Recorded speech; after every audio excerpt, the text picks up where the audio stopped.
Une question qui se pose, bien évidemment, par rapport à l'éducation des enfants, c'est la question des limites.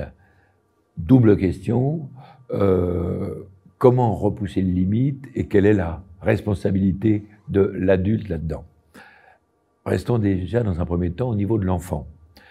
L'enfant, il a plusieurs principes qu'il apprend. Le premier principe, on va dire de la naissance jusqu'à la marche globalement, chez le tout petit, c'est ce qu'on appelle le principe de plaisir.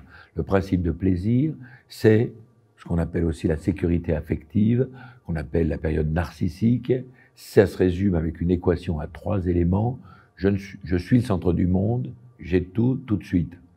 Il ne va pas avoir besoin de limites, il n'aura pas de limites. Et on va très peu dans cette période-là lui en imposer. Il va être beau, on va le trouver beau. Oh, il m'a fait un sourire.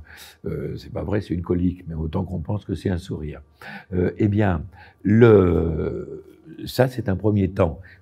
Cette période, elle est très importante, cette sécurité affective, parce qu'elle va déterminer la suite. Se rassurer quant au fait qu'il est aimé.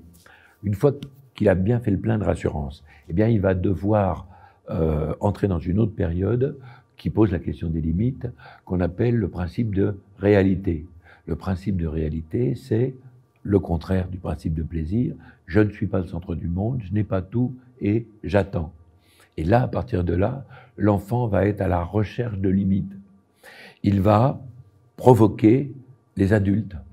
Il va provoquer les adultes pour avoir des réponses, pour remplir dans son cerveau ce qu'on pourrait appeler le code pénal. Il a 2 hémisphères cérébraux, eh bien, il va par exemple faire des bêtises, qu'il va grouper le même jour pour faire la vérification des limites et voir dans les combien ça coûte. Si ça coûte cher, il les écrit page de droite, bêtise à ne pas refaire. Si ça coûte pas cher, il les écrit page de gauche, bêtise à refaire. Pour ça, il lui faut 2 choses. Faire des bêtises et qu'il ait une idée du prix.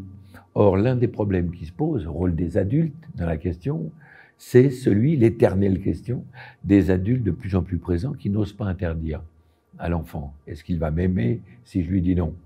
L'enfant groupe ses bêtises. Il va choisir un jour où c'est un peu tendu. 9 h du matin, il fait une méga bêtise, il attend pour voir dans les combien ça coûte. Au bout de 10 minutes, la sanction tombe. Ça va tomber. Page de gauche, ça. Bêtise à refaire, il ne coûte rien.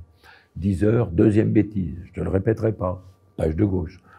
11 h, troisième bêtise, c'est la dernière fois que je te le dis. On a des journées comme ça infernales, à 5 h, on se dit, qu'est-ce qu'il a dans la peau depuis ce matin?